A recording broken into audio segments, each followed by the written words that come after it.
Welcome to Tej civils. मेरा नाम है दिनेश टेकवानी और आज हम हमारे जो एथिक्स के नए टॉपिक्स की लेक्चर सीरीज चल रही है उसके अगले लेक्चर में आपके साथ सामने हो चुके हैं।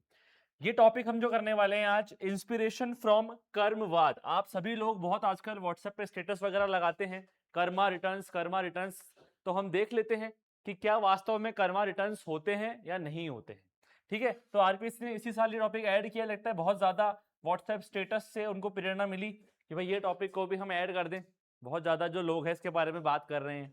ठीक है, और इसके साथ ही आप सभी को पता होगा कि ये जो टॉपिक है इसके जो A4 साइज प्रॉपर नोट्स हैं इंग्लिश मीडियम में और हिंदी मीडियम में दोनों में, वो आपको हम टेलीग्राम चैनल पर अवेलेबल करवा देंगे। ठीक है, फर्स्ट लेक्चर ऑलरेडी हम AI विशेष कंसाइंस वाला डिस्कस कर चुके हैं। उससे पहले सिलेबस और प्रीवियस क्वेश्चन डिस्कस कर चुके हैं। अगर आपने वो नहीं देखा है तो प्लीज पहले आप वो देख लीजिएगा।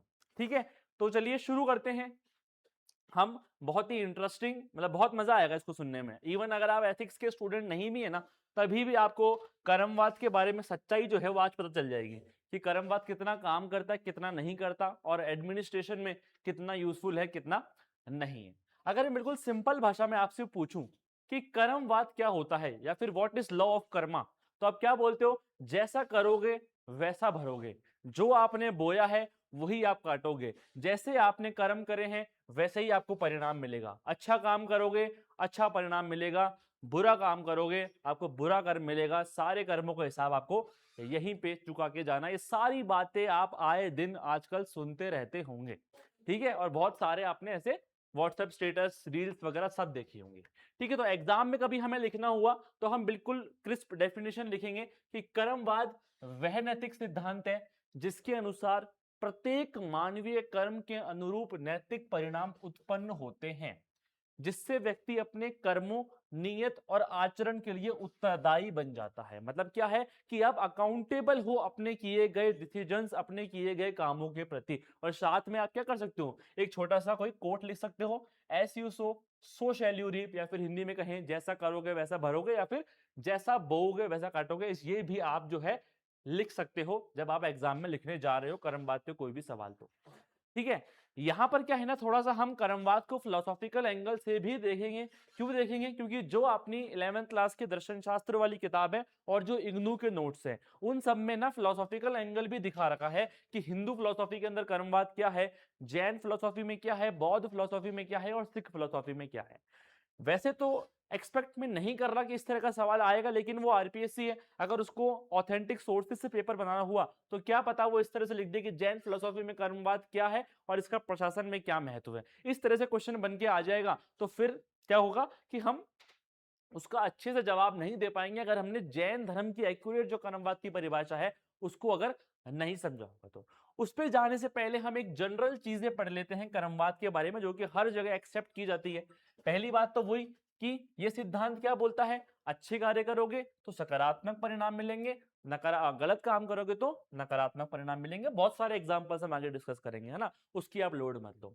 इसके अलावा यह सिद्धांत क्या कहता है? इसके अलावा यह सिद्धांत कहता है कि प्रत्येक क्रिया, चाहे वो आपकी मानसिक क्रिया हो, मौखिक क्रिया हो या शारीरिक क्रिया हो, ठीक है, यानी कुछ आप अगर आपने गलत सोचा भी है ना मन में, तो भी उसका परिणाम जो है कुछ ना कुछ आपको सामने दिखेगा। ठीक है, इसके अपरिहार्य परिणाम होते हैं। इससे होता क्या है?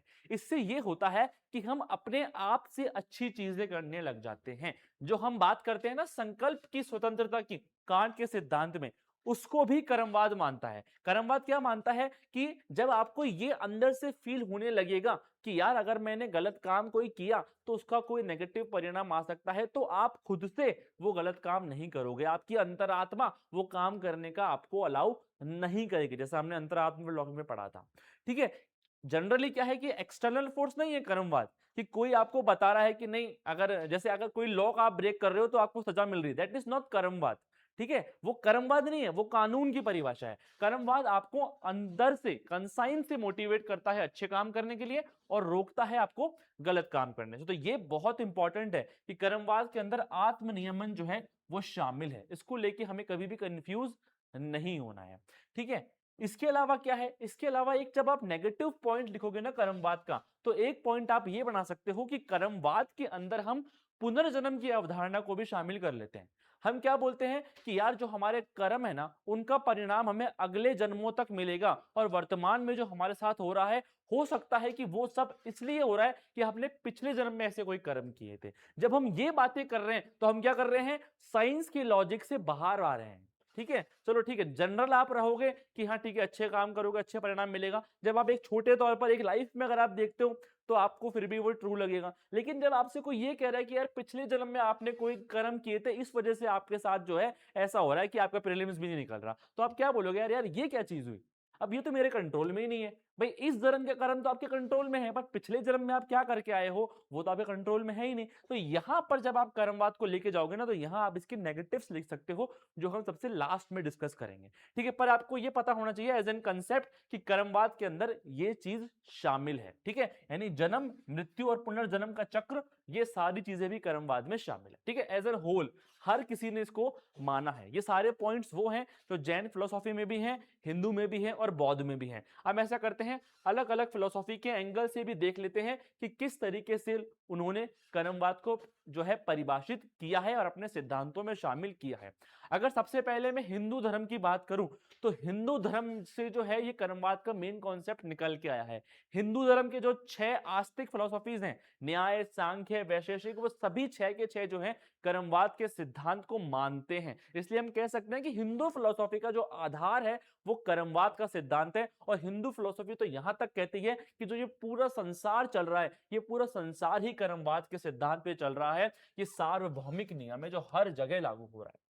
ठीक है, इसके अलावा सारे पॉइंट्स जो हमने पहले पढ़े ना, वो सब आप हिंदू दर्शन में लिख सकते हो। ठीक है, अब जो कुछ एक क्लासिफिकेशन हिंदू दर्शन में कर रखा है, वो भी आपको पता होना चाहिए। वैसे तो ऐसा सवाल 2 नंबर में आया करता था पहले, अभी 2 नंबर के सवाल हट गए हैं, लेकिन आरपीएससी का कोई भरोसा नहीं है कि 5 नंबर वाले सवाल के अंदर वो 2 छोटे सवाल बना दे, तो तब इस तरह का सवाल बनने की संभावना हो जाती है। तो हिंदू कर्म दर्शन जो है, उसमें 3 तरह के आपको कर्म बताए हुए हैं। पहला जो आपका कर्म है वो है आपका संचित कर्म। संचित कर्म मतलब क्या है कि आपके पास अभी जो आपने कर्म किए हुए हैं पहले के, उसका परिणाम आज तक आपको नहीं मिला है, वो संचित है आपके पास, उसका रिजल्ट नहीं मिला अभी तक आपको। ठीक है, अगर अच्छे कर्म की बात करूं तो अच्छे कर्म की एक पोटली भरी हुई है आपके पास, और एक बुरे कर्म की पोटली भरी हुई है, इसका रिजल्ट अभी मिलना है आपको। ठीक है, तो वो क्या है, वो आपके संचित कर्म है। संचित कर्म क्या है, अतीत के वो कर्म जिनका फल अभी तक नहीं मिला और अभी भविष्य में मिलने वाला है। दूसरी चीज जो है वो है प्रारब्ध कर्म। प्रारब्ध का मतलब क्या है, प्रारब्ध का मतलब यह है कि जो वर्तमान में आपके साथ हो रहा है, जो भी वर्तमान में अच्छा बुरा आपके साथ हो रहा है, वो जिन कर्मों का परिणाम है, वो क्या है, प्रारब्ध कर्म है। मतलब जिनका वर्तमान में आपको फल मिलने लग गया। मान लो आपने कुछ अच्छा किया था, आपने अच्छी पढ़ाई करी थी और अब आप आरएएस बन गए हो, तो क्या है वो आपका, वो आपका प्रारब्ध कर्म है, अच्छी पढ़ाई करना, जिसका परिणाम अब आपको मिल रहा है। इसको ऐसे याद कर लो, प्रारब्ध को प्रारंभ से याद कर लो कि जिसका फल मिलना अब प्रारंभ हो चुका है, कोई कंफ्यूजन नहीं होगा। संचित क्या है, जो संचित कर्म है अभी तक परिणाम नहीं मिला। प्रारब्ध को बोल दो प्रारंभ से जोड़ लो और कह लो कि अभी इसका परिणाम मिलना चालू हो चुका है। ठीक है, तीसरी चीज वो है क्रियमाण कर्म। क्रियमाण कर्म क्या है, वर्तमान में आप जो कर्म कर रहे हो जिससे कि आपका भविष्य निर्धारित होने वाला है। अभी आप कुछ अच्छा काम कर रहे हो, आपने किसी की मदद करी है, तो क्या है, ये आपकी पॉजिटिव कर्म में ऐड हो गया। अभी आपने कोई रिश्वत ले ली तो आपके नेगेटिव कर्म में ऐड हो गया। जो वर्तमान में आप काम कर रहे हो, जिसका भविष्य में आपको परिणाम मिलेगा, वो क्या है, वो है आपका क्रियमाण कर्म। तो ये 3 कर्म जो है हिंदू धर्म के अंदर बता रखे हैं, जो हमें ऊपरी तौर पर पता होना चाहिए। नाम से ही अब आपको याद हो जाएगा, अगर आपने एक बार भी सुन लिया पढ़ लिया, तो आई थिंक ये कोई भूलने वाली चीज नहीं है। बस ये संचित, प्रारब्ध और क्रियमाण, ये थोड़ा सा आपको रटना पड़ेगा। इस नाम सुनने के बाद वो कर्म क्या है वो तो आपको याद हो ही गया होगा। ठीक है, तो हिंदू धर्म में इतनी बात है कर्म की। नेक्स्ट चलते हैं हम बौद्ध धर्म की ओर। बौद्ध धर्म की मैं बात करूं तो बहुत कुछ हिंदू धर्म में जो कर्मवाद दिया हुआ है ना, उससे ही मिलती जुलती बातें की हुई हैं, लेकिन थोड़ा और इंटेंसिटी जो है बुद्धा ने इसकी बढ़ा दी। बुद्धा वही बात बोलते हैं जैसे हिंदू धर्म में कहा गया है कि ब्रह्मांड की जो नैतिक संरचना है वो किससे बनी हुई है, वो कर्म के सिद्धांत से बनी हुई है। इसके बाद आप लोगों ने एक सिद्धांत पढ़ा होगा बुद्ध का कि दुख है, दुख का कारण है, ऐसा करके ना, तो उसी चीज को वो कर्मवाद से जोड़ते हैं। वो क्या बोलते हैं कि जो आपका दुख उत्पन्न हो रहा है वो किसी कारण से उत्पन्न हो रहा है, और वो कारण क्या है आपके, वो कारण है आपके लोभ, घृणा और भ्रम पर आधारित नकारात्मक कर्म। ठीक है, जो भी कर्म जो आप लोभ के लिए कर रहे हो, लोभ के कारण से कर रहे हो, किसी के प्रति घृणा उत्पन्न करने के लिए कर रहे हो, या फिर ऐसे कोई कर्म जो कि किसी भ्रम में आप कर रहे हो, वो सब क्या है, वो सारे नकारात्मक कर्म हैं जिससे कि आपको दुख उत्पन्न हो रहा है। वहीं अगर मैं इसका उल्टा बात करूं कि जो भी आप उदारता, करुणा और ज्ञान पे आधारित सकारात्मक कर्म कर रहे हो, वो आपके क्या है, अनुकूल पुनर्जन्म के लिए काम कर रहे हैं। यानी कि अच्छे जो कर्म कर रहे हो उसके अकॉर्डिंग आपको अच्छा पुनर्जन्म मिलेगा। और जबकि जो अभी आपको दुख हो रहा है इस जन्म में, क्यों हो रहा है, क्योंकि आपने लोभ, घृणा और भ्रम जैसे काम किए हुए हैं। इसके बाद एक और सिद्धांत जो बौद्ध धर्म का जो है वो कर्मवाद के सिद्धांत से मिलता जुलता है, या फिर मैं कहूं कर्मवाद के सिद्धांत से ही निकल के आया है, जो कि बहुत इंपॉर्टेंट है, प्रीवियस ईयर में भी इससे सवाल बना हुआ है। वो है प्रतीत्य समुत्पादवाद का सिद्धांत। अब ये प्रतीत्य समुत्पादवाद क्या है, इसको अगर मैं बिल्कुल सिंपल टर्म्स में बोलूं तो इसका मतलब है परस्पर आश्रित उत्पत्ति। बौद्ध धर्म वाले क्या बोलते हैं, बौद्ध धर्म वाले ऐसे कहते हैं कि कोई भी जो काम होता है ना वो अपने आप में स्वतंत्र नहीं होता, हर काम किसी रीजन की वजह से उत्पन्न हुआ होता है। इसका मतलब ये है कि अगर मैं कह रहा हूं वर्क ए, तो वर्क ए क्यों हो रहा है, वर्क बी की वजह से, कि बी कोई काम हुआ होगा जिसका परिणाम जो है वर्क ए था। तो बी क्या था, बी ये था कि कोई सी नाम का काम हुआ था जिसका परिणाम बी था।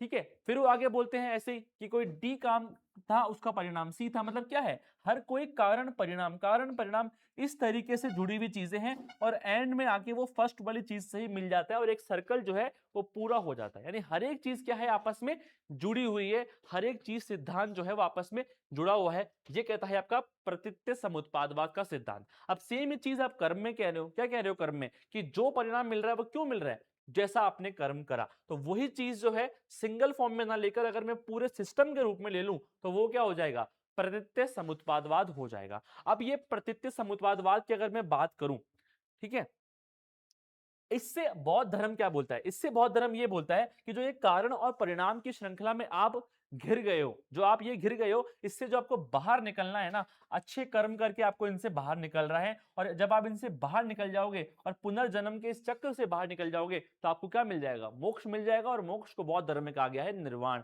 तो क्या मिल जाएगा आपको, निर्वाण की प्राप्ति हो जाएगी। ठीक है, तो इस तरह से बेसिकली आपको चीजें पता होनी चाहिए बौद्ध धर्म के बारे में। इसके बाद आगे चलते हैं, बात करते हैं जैन धर्म की। ठीक है, जैन धर्म ने भी अपना एक अलग तरीके से कर्मवाद को कर्मवाद को परिभाषित किया है। बेसिक बात हर जगह वही है कि जैसे कर्म करोगे वैसा रिजल्ट मिलेगा। लेकिन जैन धर्म क्या बोलता है, जैन धर्म ये बोलता है कि जो आपके अंदर आत्मा है, ठीक है, ये जो आपके अंदर आत्मा है ना, ये घिरी हुई है कर्मों से, एक जंजाल से। ये क्या है, ये कर्मों के जंजाल से घिरी हुई है। इस कर्मों के जंजाल में आपके सारे नेगेटिव कर्म है। ठीक है, ये आत्मा तो क्या है, ये आत्मा तो चेतन है, यानी कि ये आत्मा तो जीव है। जबकि जो ये कर्म है वो क्या है, ये कर्म जो है वो आपके अजीव है। ठीक है, ये कर्म आपके अजीव है, ये आपके जीव है। ये अजीब चीज जो है ये आपकी आत्मा को घेरे हुए है चारों तरफ से।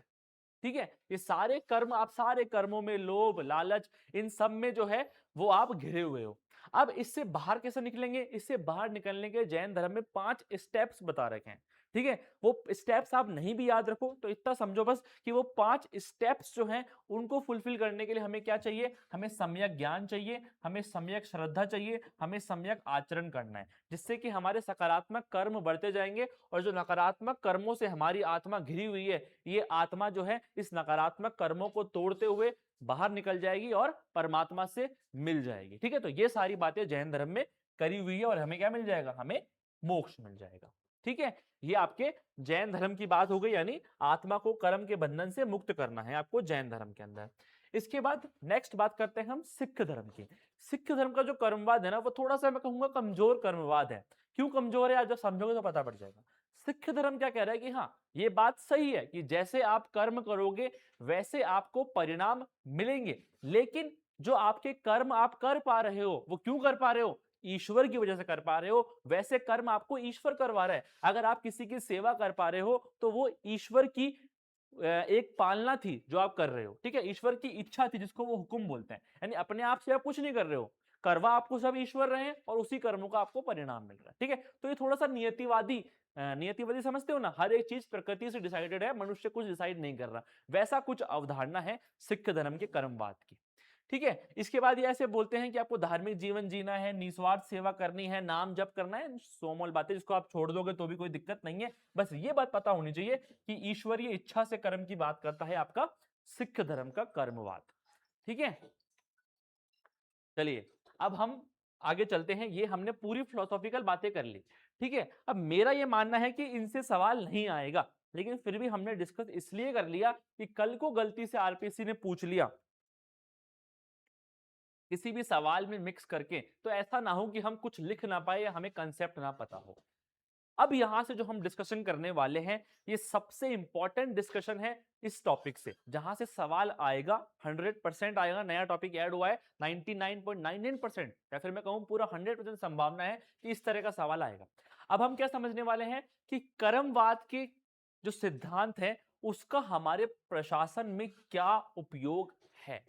ठीक है, और कभी भी आपको किसी एक सिद्धांत का प्रशासन में उपयोग बताना हो तो हमेशा कोशिश ये करो कि उस सिद्धांत को हम अलग अलग छोटे सिद्धांतों में तोड़ लें। जैसे अगर आपको इमोशनल इंटेलिजेंस को बताना है तो सिर्फ इमोशनल इंटेलिजेंस नहीं, उसके जो 5 सिद्धांत आपके डेनियल गोलेमैन ने बताए हैं, उन 5 सिद्धांतों को यूज करके हम प्रशासन में उपयोग बताएं। वैसे ही पहले हम कर्मवाद का जो एक बड़ा सिद्धांत है, इससे कौन से छोटे छोटे सिद्धांत निकलते हैं, उनका नाम लिख के फिर उनका प्रशासन में उपयोग बताएंगे, फिर एक एग्जांपल बता देंगे। बेस्ट तरीका हमेशा आंसर लिखने का ये होता है एथिक्स के अंदर, अगर आपको कोई भी प्रिंसिपल का प्रशासन में उपयोग बताना है। जैसे कर्मवाद का मुझे समझ में आ गया, ठीक है, जैसा मैं कर्म करूंगा वैसे मुझे रिजल्ट्स मिलेंगे, तो इसका मतलब क्या है, इससे एक छोटा सिद्धांत निकलता है, लॉ ऑफ मॉरल कैसुएशन, नैतिक कारणता का सिद्धांत। इसका मतलब क्या है कि हर एक क्रिया का नैतिक प्रभाव होता है। वही बात है, बस आपने एक नए छोटे सिद्धांत के रूप में उसको तोड़ के लिख दिया। ये चीजें आपको खुद से बनाना भी आनी चाहिए, अगर नहीं बनती है तो एटलीस्ट हर इंपॉर्टेंट टॉपिक की याद कर लेना आप। ठीक है, अब जैसे आपने कह दिया नैतिक कारणता का नियम, इसका मतलब है प्रत्येक क्रिया का कोई नैतिक प्रभाव होगा। तो अब एग्जाम्पल, सबसे इंपॉर्टेंट चीज जो कि इंपैक्ट डालेगा आपके आंसर में, वो है एग्जाम्पल। एक आप पॉजिटिव दे दो, एक आप नेगेटिव दे दो। क्यों? क्योंकि ये एकदम बेसिक बात है आपके कर्मवाद के सिद्धांत की। पॉजिटिव में क्या बोलूंगा मैं? पॉजिटिव में ऐसे बोलूंगा, जब कोई ईमानदार अधिकारी होता है, जो ईमानदारी से काम करता है, उसको तो जनता का कितना विश्वास मिलता है, कितना समर्थन मिलता है, कितना प्यार, कितनी इज्जत मिलती है। जैसे अशोक खेमका, आज सिविल सर्विस की तैयारी करने वाले हर एक व्यक्ति को लगभग अशोक खेमका का नाम याद है। क्यों याद है भाई? हम पॉजिटिव में याद करते हैं, अच्छी चीज में याद करते हैं अशोक खेमका का नाम। हम क्या कर रहे हैं? उनके प्रति एक रेस्पेक्ट शो कर रहे हैं। ठीक है, तो क्यों? क्योंकि वो एक ईमानदार अधिकारी है। वैसे ही अगर मैं बात करूं कि अगर कोई भ्रष्ट अधिकारी है, जैसे कि हमारे महान प्रिय बाबूलाल कटारा जी, आए दिन पेपरों में छाए रहते हैं, और इन्हीं के कारण कितने लोगों की लाइफ जो है वो बर्बाद हुई, सब जानते हैं। सब कोई नाम इनका याद करता है तो पहले 2 गालियां निकलती होंगी अंदर से, है ना? तो इनका आप यहाँ पर नेगेटिव में एग्जाम्पल लिख सकते हो। अभी पीएसआई के बच्चे जो बेचारे वापस एग्जाम देने, उसका भी कारण कौन है? यही महाशय हैं। ठीक है, तो भ्रष्ट अधिकारी जब होगा तो क्या करेगी जनता? उसको नेगेटिव तौर पे याद करेगी, उसको कानूनी और सामाजिक परिणामों का सामना भी करना पड़ेगा। उन्होंने भ्रष्ट आचरण किया, उनको पुलिस ने पकड़ लिया, फिर जो भी नेगेटिव चीजें उनके साथ हो रही हैं वो सारी चीजें यहाँ पर आप सोच सकते हो। लिखनी शॉर्ट में है, ठीक है, ऐसे पूरी कहानी नहीं बतानी है उसकी। ठीक है, दूसरी चीज और बहुत ही इंपॉर्टेंट चीज है पूरे एथिक्स में, वो है आपके इंटेंशंस। मैंने क्या बोला? कर्मवाद में मानसिक, शारीरिक और जो आप बोल रहे हो, तीनों चीजें शामिल है। यानी मानसिक चीज, नियत, आपकी क्या इंटेंशन थी कोई काम करने से पहले। हो सकता है कि आप कोई अच्छा काम कर रहे हो रिजल्ट में देखने पे, कि हो सकता है कि कोई एक नेता जो है वो गरीब लोगों में पैसे बंटवा रहा है, अच्छा काम है, गरीब लोगों को पैसा मिल रहा है, लेकिन उसका मोटिव क्या है? उसका मोटिव है वोट। उसका मोटिव है कि मुझे वोट मिल जाए बस एक बार। तो क्या ये कर्मवाद के सिद्धांत में अगर मैं बात करूं तो ये पॉजिटिव कर्मा है कि नेगेटिव कर्मा है? बट ऑब्वियसली नेगेटिव कर्मा है। क्यों? इंटेंशन मैटर्स, किस इंटेंशन से आपने वो काम किया था। इसलिए आप हमेशा कर्मवाद में लिखोगे कि नियत का महत्व है, कि कर्मवाद केवल कर्म पर नहीं बल्कि उससे उद्देश्य, किस उद्देश्य से वो काम किया गया था, उस पर डिपेंड करता है। ठीक है, जैसे भागवत गीता के अंदर भी कृष्ण ने इस चीज की बात करी है। अगर जगह है, स्पेस है आपके पास, तो ये बात भी आप साथ में लिखकर वैल्यू एडिशन कर सकते हो। फिर अगर एडमिनिस्ट्रेशन में मुझे एग्जाम्पल देना हो तो मुझे एक बात बताओ, आपने आर्मस्ट्रांग पेम का एग्जाम्पल सुना है कि उनके पास बजट नहीं था तो उन्होंने क्राउड फंडिंग करके पीपल रोड बनवा दी। मुझे एक बात बताओ, क्या वो लीगली सही काम कर रहा है? क्या लीगली वो काम सही नहीं है?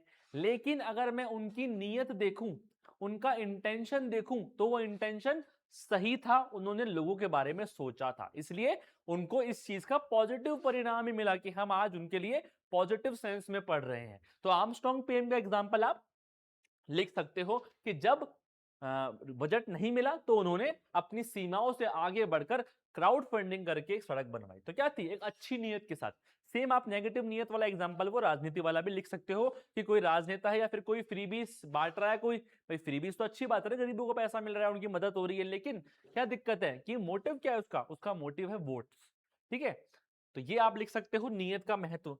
तीसरी चीज आप बोल सकते हो कि हर एक काम की आपको व्यक्तिगत जिम्मेदारी लेनी पड़ेगी, आप उसके परिणाम से नहीं बच सकते। ये भी कर्मवाद का एक सिद्धांत है कि हर एक काम की जिम्मेदारी आपको लेनी पड़ेगी। अब इसका आप प्रशासन में क्या उपयोग बताओगे? प्रशासन में आप एक नया एंगल इसमें दे सकते हो कि जनरली क्या होता है हमारे प्रशासन के अंदर कि कोई भी जब गलती होती है, फिर कोई भी इशू होता है ना, तो हमारे क्या होता है, एक भावना रहती है कि यार इसको दूसरे पे टाल देते हैं। ठीक है, हमारे अंदर क्या भावना होती है कि इसको हम किसी दूसरे पे टाल देते हैं। जैसे अगर कोई सड़क अच्छी नहीं बनी तो एक्शन बोल देगा कि अरे यार वो ठेकेदारी खराब था। ठीक है, ठेकेदार बोल देगा अरे मुझे लेबर अच्छी नहीं मिली, लेबर बोल देगी अरे माल ही बेकार आया था। यानी हमने क्या कर दिया? जिम्मेदारी नहीं ली, दूसरों पे टाल दिया। तो ये काम नहीं करना। कर्मवाद क्या कहता है? अगर कोई मिस्टेक हुई है, कुछ भी हुआ है, जिम्मेदारी लो उसकी। जैसे कि लाल बहादुर शास्त्री जी जब 1956 में हमारे रेलवे मिनिस्टर थे, तब उन्होंने क्या किया था? एक बड़ी रेल दुर्घटना हुई देश के अंदर, तो फिर उन्होंने ऐसा नहीं कि भाई बच लिए हों उससे, नहीं, उन्होंने उस चीज की जिम्मेदारी ली और जिम्मेदारी लेते हुए क्या करा? इस्तीफा दिया। अब ये इस्तीफा देना सही है या नहीं, वो चलो एक अलग डिबेट है। ठीक है, लेकिन उन्होंने उस चीज की नैतिक जिम्मेदारी ली है। ठीक है, और पहले के जमाने में ये होता भी था। आजकल कोई इस्तीफा वगैरह नहीं देता है। ठीक है, ये एग्जाम्पल आप लिख सकते हो। अलग एक और चीज, एक और पॉइंट बनाना है, निष्काम कर्मा। तो निष्काम कर्म हम सिद्धांत पढ़ते हैं भागवत गीता का, वो सिद्धांत भी जो है वो कर्मवाद से ही होकर निकला है। ठीक है, निष्काम कर्म क्या बोलता है कि आप बिना कोई प्रतिफल की लालसा के कर्तव्य का पालन करो। ठीक है, आप ये मत सोचो कि मुझे क्या मिलेगा, नहीं, ये मेरी ड्यूटी है, मेरा काम करना, अच्छा काम करना मेरी ड्यूटी है। तो निष्काम कर्मा भी क्या है? निष्काम कर्मा भी इसी से ही निकला है। ठीक है, इसका एग्जाम्पल आप सभी लोगों ने पढ़ रखा होगा, फिर से आपको बता देता हूं। जैसे कि व्यक्तिगत लाभ से ऊपर बढ़ के आपको कर्तव्य, सेवा भावना और निष्पक्षता से काम करना है। फॉर एग्जाम्पल, दुर्गा शक्ति नागपाल जी आईपीएस बन के गई उत्तर प्रदेश के अंदर। उनको पता था कि अगर मैंने इस सैंड माफियाओं पे कार्रवाई करी तो मेरी जान के ऊपर भी आएगी, मेरी फैमिली के ऊपर भी आएगी। ठीक है, कुछ भी इसका परिणाम हो सकता है मेरे लिए, लेकिन उन्होंने वो सब नहीं सोचा। उन्होंने क्या सोचा कि मेरी पोस्ट का ये कर्तव्य है कि ये इलीगल माइनिंग रुकनी चाहिए, तो उन्होंने उसी अकॉर्डिंग काम किया। तो ये एग्जांपल आप इसमें कोट कर सकते हो। इसके बाद जब आप कोई काम कर रहे हो तो हमेशा उसका लॉन्ग टर्म में इफेक्ट देखो। ठीक है, ऐसे नहीं कि आप शॉर्ट टर्म में चीजों को देख रहे हो कि हाँ ठीक है अभी मैं कुछ बढ़िया गरीबों के लिए खाना वाना खिला देता हूँ, बढ़िया उनका पेट भर जाएगा, लेकिन क्या लॉन्ग टर्म में सक्सेस हुआ वो चीज? नहीं। लॉन्ग टर्म में आपने उनको स्किल डेवलपमेंट नहीं करा। तो आपको हमेशा काम जो है ना अपना, वो ऐसा करना है कि उसका लॉन्ग टर्म में पॉजिटिव इंपैक्ट हो। उसका मूल्यांकन जब आप कर रहे हो तो इस तरीके से करो। सेम एग्जांपल कि फ्रीबीज कल्चर के बजाय स्किल डेवलपमेंट पे हमें ध्यान देना चाहिए। ठीक है, फिर एक और लास्ट सिद्धांत जो आप निकाल सकते हो कर्मवाद से, वो है आत्म प्रेरणा का सिद्धांत। जो हम बात हमने शुरू में डेफिनेशन पढ़ते हुए करी थी कि कर्मवाद ये नहीं बोलता कि एक्सटर्नली मुझे कोई आकर प्रेशर बनाए या फिर एक्सटर्नली मुझे आकर कोई लालच दे फिर मैं अच्छा काम करूं। नहीं, अंदर से मेरे कंसाइन से आवाज आनी चाहिए कि नहीं यार मुझे अच्छा काम करना है, तो मेरी लाइफ में अच्छा होगा, मुझे बुरा काम नहीं करना क्योंकि इसके बुरे परिणाम होते हैं। ठीक है, तो आत्म प्रेरणा से काम होना चाहिए। आत्म अनुशासन और आत्म प्रबंधन को यह बढ़ावा देता है। जैसे कि बहुत ही बढ़िया एक एग्जांपल ट्रांसपेरेंसी का हम लोग पढ़ते हैं कि तमिलनाडु में एक ऑफिसर थे यू साग्याम जी। उस समय पर तमिलनाडु के अंदर या फिर मैं कहूं पूरे देश के अंदर ऐसा कोई रूल नहीं था कि सिविल सर्वेंट्स को अपनी प्रॉपर्टी को पब्लिक डोमेन में रखना है। ठीक है, लेकिन यू साग्याम वो पहले व्यक्ति थे जिन्होंने बिना किसी के कहे अपनी तरफ से अपनी प्रॉपर्टी को बताया कि मेरे पास ये प्रॉपर्टी है। ठीक है, इससे क्या हुआ, ट्रांसपेरेंसी आई। ठीक है, सिस्टम के अंदर, और बाद में ये रूल बन गया कि हर एक सिविल सर्वेंट को, हर एक सरकारी कर्मचारी को अपनी प्रॉपर्टी का हर साल डिक्लेरेशन करना है कि मेरे पास इतनी प्रॉपर्टी है, और चाहे जो व्यक्ति उस चीज को देख सकता है। आप भी चाहो किसी को सिविल सर्वेंट के पास कितनी प्रॉपर्टी है, आराम से आईपीआर पोर्टल पे जाकर देख सकते हो। ठीक है, तो ये ट्रांसपेरेंसी यू साग्याम जी ने खुद ने लाई है, किसी ने कहा नहीं था उन्हें करने के लिए। ठीक है, तो अंदर से उनको ये चीज प्रेरणा मिली। ठीक है, मुझे ये करना चाहिए। तो इस तरीके से आप 4-5 पॉइंट जो है इसमें बना सकते हो, हर पॉइंट को डिफाइन कर सकते हो और एडमिनिस्ट्रेशन से एक एक एग्जांपल लिख सकते हो। बहुत इंपॉर्टेंट स्लाइड है, बहुत इंपॉर्टेंट डिस्कशन है, यहां से सवाल आने की पूरी पूरी संभावना है। ठीक है, और प्रैक्टिस हमें ऐसे करनी है एथिक्स में कि ये वाले जो पॉइंट है ना, ये हम खुद से बना सके, क्योंकि एग्जाम में क्वेश्चन की लैंग्वेज के अकॉर्डिंग ऐसे वाले पॉइंट बनाने पड़ते हैं। ठीक है, तो ये हमें खुद से बनाना सीखना है, ये हमें याद होना चाहिए सारी चीजें। ठीक है, कौन से एग्जांपल्स हैं हमें अलग अलग याद होने चाहिए कि कौन से एग्जांपल को मैं कहां यूज कर सकता हूं, किस तरीके से। मतलब ये सेम एग्जांपल आर्मस्ट्रांग पेम वाला मैं 50 जगह यूज करूंगा, यू साग्याम वाला मैं 25 जगह यूज करूंगा, दुर्गा शक्ति नागपाल में 50 जगह यूज करूंगा, लेकिन बस उसका कंटेक्स्ट बदल जाएगा, लैंग्वेज बदल जाएगी। ठीक है, उस तरीके से पॉइंट हम बना सकते हैं। अगली चीज, आगे बढ़ते हैं। चलो ये तो यही इंग्लिश में।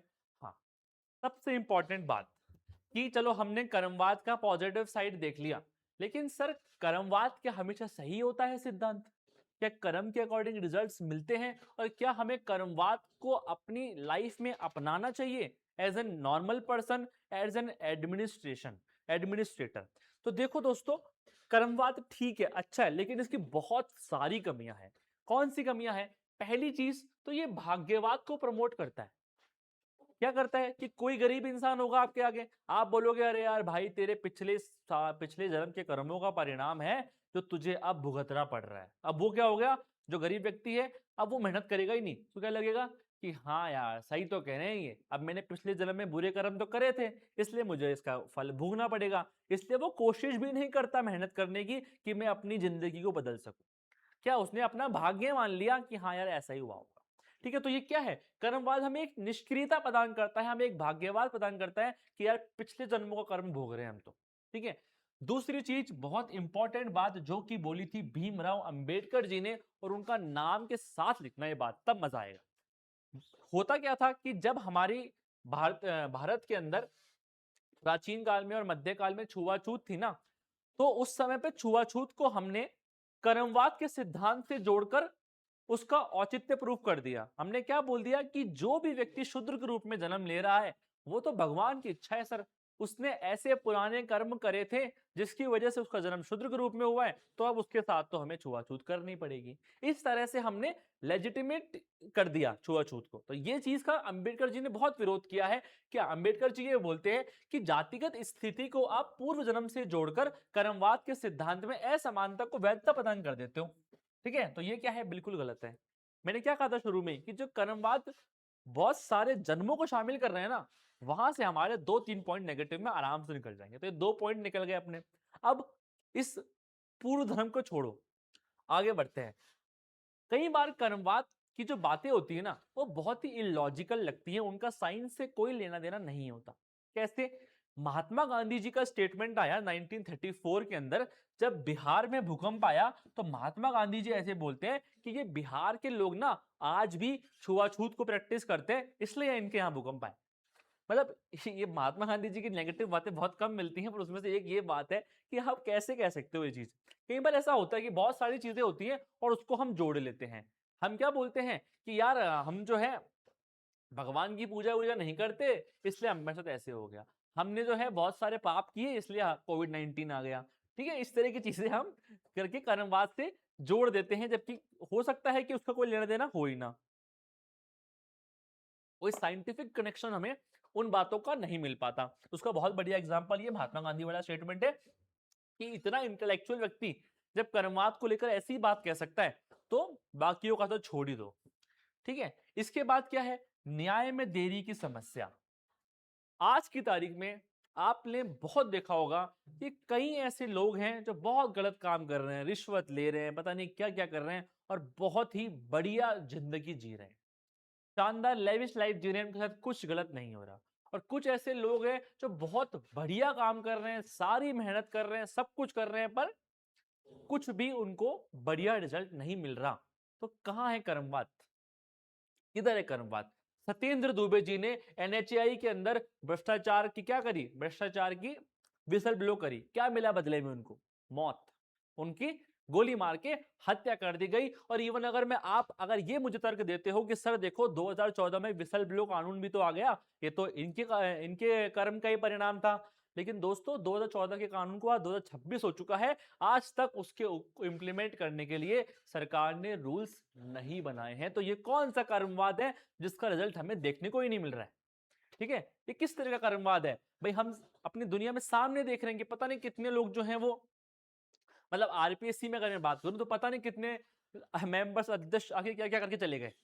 ठीक है, पर पकड़ में एक ही आया अभी तक, तो हम उसका एग्जाम्पल दे देंगे, लेकिन कितने बच के निकल गए और कितने ऐसे लोग होंगे जिन्होंने ईमानदारी से वो पेपर दिए होंगे और आज भी वो क्या है, नौकरी के लिए परेशान है। तो कब मिलेगा उनको न्याय? Justice delayed justice denied. ठीक है, तो जस्टिस बहुत डीले से मिलता है या फिर कई केसेस में तो जस्टिस मिलता ही नहीं है कर्मवाद में। फिर वही चीज, निष्क्रियता की संभावना, ये कैसे है? ये इस एंगल से हमने लिखा है कि अगर मान लो आप देखते हो कि आपके सामने कुछ गलत हो रहा है, लेट्स से आप ऑफिस में हो और आपके सामने कोई व्यक्ति रिश्वत ले रहा है। अब जब आप इसको कर्मवाद से सोचोगे तो आप क्या बोलोगे कि रिश्वत ले रहा है, गलत काम है, अपने आप इसको सजा मिलेगी, हम कुछ क्यों करें, हम क्यों कंप्लेन करें इसकी, कर्मवाद गलत काम कर रहे हैं ना ये, तो अपने आप सजा मिलेगी। हम ये सोचते हैं कि यार भगवान इसका हिसाब करेगा, ठीक है, इसका हिसाब ऊपर वाला करेगा। आप अपना काम करना छोड़ देते हो। क्या पता भगवान ने आपको ही चूज किया था कि आप कंप्लेन करो उसकी। समझ रहे हो? आप इसको कांट के यूनिवर्सल लॉ से भी जोड़ सकते हो कि हर कोई ऐसा सोच के बैठ गया कि यार जो ये गलत काम हो रहा है इसका भगवान हिसाब करेगा या फिर ऊपर वाला हिसाब करेगा, तो भाई उसका तो कोई हिसाब हो ही नहीं पाएगा, क्योंकि हिसाब अपने में से किसी को करना पड़ेगा उसका। ठीक है, तो कर्मवाद इस तरह की चीजों की वजह से क्या हो जाता है, आपके अंदर निष्क्रियता भर देता है। तो ये सारे जो पॉइंट्स हैं ये आप कर्मवाद के नेगेटिव्स में लिख सकते हो। ठीक है, बहुत ही अच्छे पॉइंट्स है। इसके अलावा भी अगर आपको पॉइंट लगता है पॉजिटिव में या नेगेटिव में कि भाई कर्मवाद से ये अच्छी चीज है या फिर कर्मवाद देखो कर्मवाद की ये कमी है, तो इसको आप जो है कमेंट बॉक्स में बता सकते हो। या फिर कोई ऐसा एग्जांपल आपके मन में है किसी एडमिनिस्ट्रेटर का या फिर आपने आसपास आपने देखा हो बिना उसकी प्राइवेसी का उल्लंघन किए, तो उसको भी आप एग्जांपल को कमेंट बॉक्स में बता सकते हो। इसके बाद जब आपको कंक्लूजन करना पड़ेगा, अब जब मैंने कर्मवाद का पॉजिटिव बता दिया कोई सवाल में नेगेटिव बता दिया, तो मैं कंक्लूड भी तो करूंगा। तो कंक्लूजन हमेशा क्या रहेगा, मेरा कंक्लूजन मेरा बैलेंसिंग रहेगा। मैं ऐसे बोलूंगा कि ठीक है कर्मवाद की आलोचनाएं हैं, उसकी कमियां हैं, लेकिन ये नैतिक रूप से बहुत ही महत्वपूर्ण है। ठीक है, अगर मैं इसके भाग्यवादी दृष्टिकोण को छोड़ दूं, अगर मैं इसके निष्क्रियता वाले पॉइंट को छोड़ दूं, तो ये कर्मवाद जो है ये हमें सुधार उन्मुख और सक्रिय रूप से अगर हम इसकी व्याख्या कर दें तो ये हमें जिम्मेदार, आत्म अनुशासन और नैतिक जवाबदेही बढ़ाने के लिए बहुत ज्यादा प्रमोट करता है।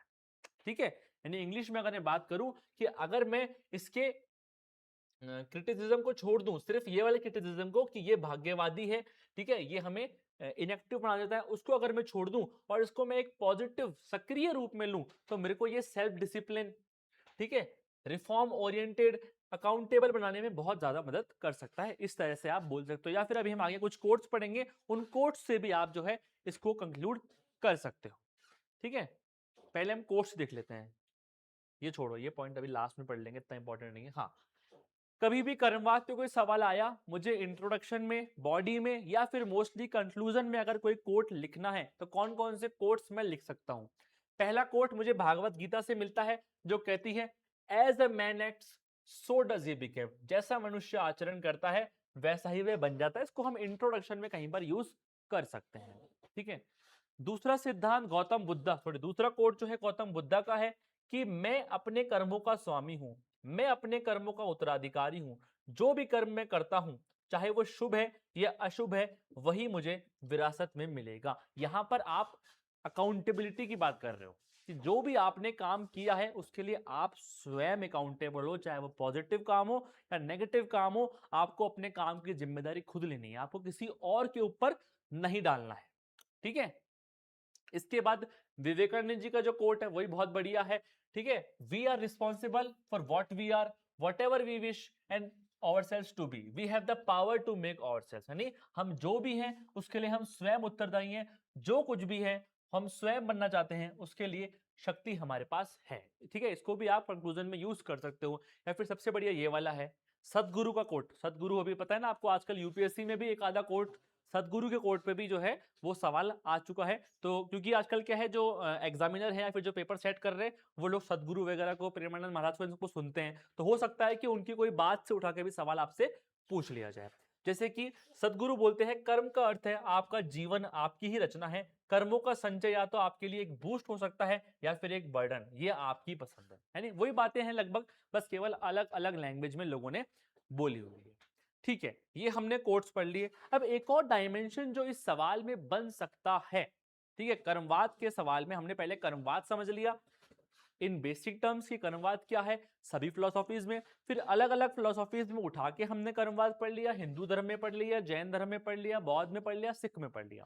फिर सबसे इंपॉर्टेंट पार्ट, कर्मवाद को हम कैसे एडमिनिस्ट्रेशन में अप्लाई कर सकते हैं, वो सारे हमने उसके सब हेडिंग्स बनाकर उसका एक्सप्लेनेशन, उसका एग्जाम्पल पढ़ लिया। फिर हमने एक और बात पढ़ ली कि कर्मवाद के क्या नेगेटिव्स हो सकते हैं, कि भाग्यवाद, निष्क्रियता एंड सो ऑन। अब हम जो एक सवाल पढ़ रहे हैं जो कि बन सकता है, वो ये बन सकता है कि आप कर्मवाद को वेस्टर्न थॉट से कंपेयर करो या फिर कांट से कंपेयर करो या भागवत गीता से कंपेयर करो। इस तरह से किसी भी एक सिद्धांत को उठाकर वो आपको कर्मवाद से कंपेयर करने को कह सकता है। तो इस तरह का सवाल आपको आना चाहिए कि कैसे मैं कंपेयर करूंगा। तो कंपेयर करने का बेस्ट तरीका क्या होता है कि आप बेसिस लो, कर्मवाद लो, और जो भी आपसे कंपेयर के लिए पूछा, जैसे मैं होलिस्टिकली वेस्टर्न एथिकल थॉट से कर्मवाद को कंपेयर करूं तो मैं क्या बोल दूंगा भाई, कर्मवाद का मीनिंग क्या है, चलो हिंदी में पढ़ लेते हैं। कर्मवाद का परिणाम क्या है, कर्मवाद का अर्थ क्या है, कार्य और उसके परिणाम पर आधारित नैतिक सिद्धांत है। जबकि पश्चिम के अंदर जितने भी सिद्धांत दिए गए हैं वो या तो लॉजिक पर, या तो कर्तव्य पर, या अधिकार पर, या उपयोगितावाद पर, या सद्गुणों पर। समझ रहे हो ना, प्लेटो, कांट, ये सारी बातें मैं कर रहा हूं। इन सब ने किस पे ध्यान दिया है, या तर्क पे दिया है, या कर्तव्य पे दिया है, या अधिकार पे दिया है, या उपयोगिता पे दिया है। जबकि यहां पर इंपॉर्टेंट क्या है, यहां पर है इंपॉर्टेंट आपके कार्य और उसके परिणाम। यहाँ मुख्य विचार क्या था कि प्रत्येक क्रिया के नैतिक परिणाम होते हैं, जबकि यहाँ पर अलग अलग सिद्धांत के अपने अलग अलग विचार हैं। अगर आपसे हॉलिस्टिकली पूछे तो आप ऐसा लिख सकते हो कि अलग अलग सिद्धांतों के आधार पर नैतिकता का मूल्यांकन किया जाता है, और कोई स्पेसिफिक पूछे तो उसका स्पेसिफिक लिख सकते हो। यहाँ पर सेंटर में क्या है, नैतिक कारण है और धार्मिक कर्म है, क्योंकि ये सिद्धांत रिलीजियसली आया है आपके पास। जबकि यहाँ पर तर्क संगत विकल्प, परिणाम और अधिकार और चरित्र होते हैं आपके पास। यहां पर इंटेंशन की भूमिका बहुत इंपॉर्टेंट है। जबकि वेस्टर्न में अगर मैं बात करूं तो सिर्फ एक कांट ऐसे फिलोसोफर है जिन्होंने इंटेंशन की, कर्तव्य की बात करी है। ठीक है, सिद्धांत के अनुसार यहां भी भिन्न भिन्न है, जैसे उपयोगितावाद के अंदर परिणाम इंपॉर्टेंट है, जबकि कांट के अंदर क्या है, आपका कर्तव्य, आपका इंटेंशन इंपॉर्टेंट है। यहां पर कर्तव्य की अवधारणा जो है वो धर्म के पालन के रूप में है, निस्वार्थ भाव से है, जबकि यहां पर कांट के सिद्धांत में कैटेगोरिकल इंपेरेटिव है। यहां पर परिणाम जो है वो जीवन भर के लिए और इवन अगले जन्म के लिए भी हो सकता है, जबकि यहां पर आपके जीवन के अंदर या फिर कोई स्पेसिफिक एरिया में ही होता है। इतना मतलब स्कोप इसका इतना वाइड नहीं है आपके वेस्टर्न सिद्धांतों का कि पुनर्जन्म की या फिर अगले जन्म की बात भी की जाए। यहां पर पुरस्कार की अपेक्षा नहीं होती है क्योंकि निष्काम कर्म होते हैं, जबकि यहां पर जो आपको काम करना है कई बार वो परिणाम के लिए, जैसे उपयोगितावाद क्या बोलता है, एंड्स इंपॉर्टेंट। ठीक है, maximum benefit of maximum people. यहां पर जो नैतिकता का स्रोत है वो धर्म है या कर्म है, यहाँ पर तर्क वगैरह है। इस तरह से आप बहुत सारे पॉइंट्स जो है वो बना सकते हैं। जैसे यहाँ पर न्याय क्या है, यहाँ पर न्याय जो है वो कर्म के अनुसार अगर आपको रिजल्ट मिल गया तो न्याय हो गया, जबकि यहाँ पर न्याय की अलग अलग डेफिनेशंस दी हुई हैं। ठीक है, जस्टिस एज फेयरनेस वगैरह इसमें आप लिख सकते हो। मानव की स्वतंत्रता के रूप में ये कह रहा है कि मानव स्वतंत्र है लेकिन परिणाम से बंधा हुआ है। यहाँ पर आपकी विल जो है, विल, स्वतंत्र इच्छा शक्ति इंपॉर्टेंट होती है। लॉजिकलिटी इंपॉर्टेंट होती है। यहाँ पर लक्ष्य आध्यात्मिक है, जबकि यहाँ पर लक्ष्य जो है वो नैतिक जीवन है। ठीक है, अधिकार है, न्याय। इस तरीके से किसी भी सिद्धांत से अगर कंपैरिजन पूछे तो हमें पॉइंट्स बनाना आना चाहिए। साथ में इसमें हम एग्जांपल्स भी ऐड कर सकते हैं अकॉर्डिंगली, जो हम इस सिद्धांत में लक्ष्य पढ़ेंगे और यहाँ हमने पढ़ ली है। तो इस तरह से कंपेयर वाले क्वेश्चन के लिए भी हमें पहले से प्रिपेयर्ड रहना है एग्जाम्स के अंदर। ठीक है, तो इस प्रकार हमारे कर्मवाद के ऊपर जो पूरा डिस्कशन था वो पूरा हो गया। आई होप आपको कर्मवाद में जो पहले आपकी नॉलेज थी उससे काफी कुछ नया सीखने को मिला होगा कि कैसे कर्मवाद जो है वो एडमिनिस्ट्रेशन में उपयोगी है। और नेगेटिव जो कर्मवाद का है वो तो मुझे लगता नहीं कि बहुत लोगों ने सोचा भी होगा आज तक। ठीक है, तो नेगेटिव भी आपसे एग्जाम में पूछ सकते हैं। तो ये सारा होलिस्टिक डायमेंशन आपको कवर करके चलना है। नोट्स आपको टेलीग्राम चैनल पर मिल जाएंगे। ठीक है, और अगली जो क्लास होगी उस पर भी हम मतलब अगली क्लासेस के अंदर हम सारा जो हमारे नए टॉपिक्स हैं उनको हम कवर कर लेंगे। मोस्टली अगली क्लास हम इंस्ट्रूमेंटल रैशनैलिटी वाली कर लेंगे। ठीक है, थैंक यू सो मच, मिलते हैं अगली क्लास में।